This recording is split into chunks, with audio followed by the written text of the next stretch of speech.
Hello à tous et bienvenue dans ce nouvel épisode du podcast Jouons le jeu de la vie. Aujourd'hui, je vais vous parler du fait de s'écouter, de suivre son cœur et ses envies. Alors comme vous le savez, dernièrement, j'étais en Chine et j'ai quitté la Chine derrière pour passer quelques jours en Nouvelle-Zélande et aller en Nouvelle-Calédonie. Alors j'avais pris mon billet d'avion, aller, j'avais pas de retour spécifique.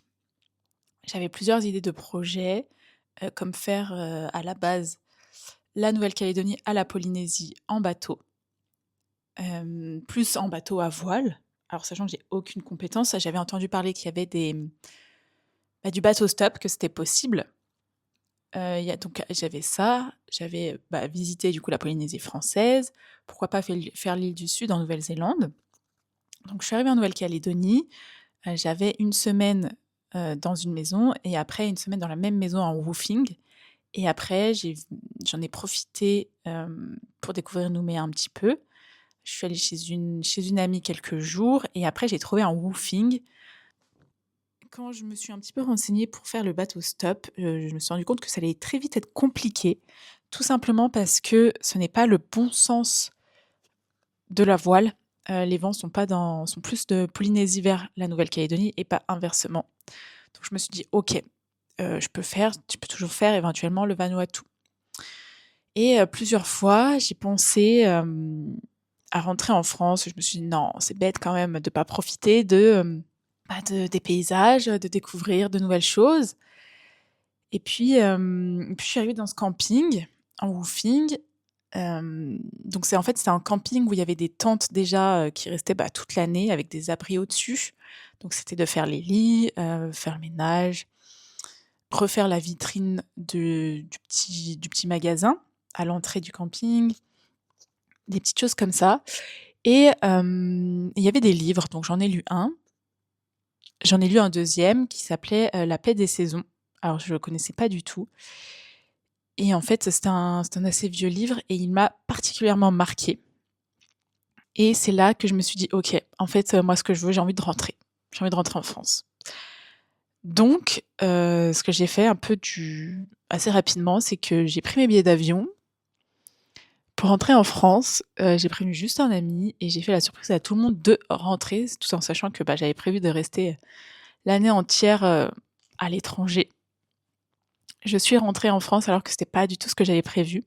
Parce que oui, j'avais prévu éventuellement d'aller jusqu'au Vanuatu en bateau, mais si ça se faisait pas maintenant, c'était OK. La Polynésie, c'est pareil et la Nouvelle-Zélande, pardon, c'était pareil aussi. C'était plus parce que j'étais dans les parages, que ça revenait moins cher, c'était plus économique, qu'une réelle envie de visiter. L'envie était vraiment de rentrer, donc ce que j'ai fait, c'est que j'ai fait mes affaires et je suis repartie, du camping pour rentrer en France. Donc premier avion, Nouméa Paris, puis Paris-Lyon. Tout ça pour dire que s'écouter, c'est important, très, très important. Et s'écouter plus particulièrement dans le corps, pas forcément que dans la tête, parce que des fois la tête, elle nous fait faire et elle nous fait dire et elle nous fait choisir n'importe quoi et c'est OK.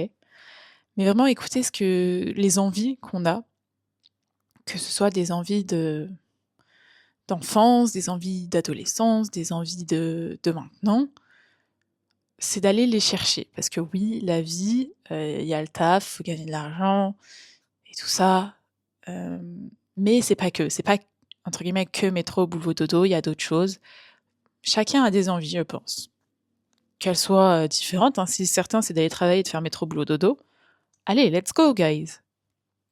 Mais sinon, c'est de, trouver le temps, trouver l'argent, trouver les moyens, les ressources pour aller réaliser nos envies, pour s'écouter royalement.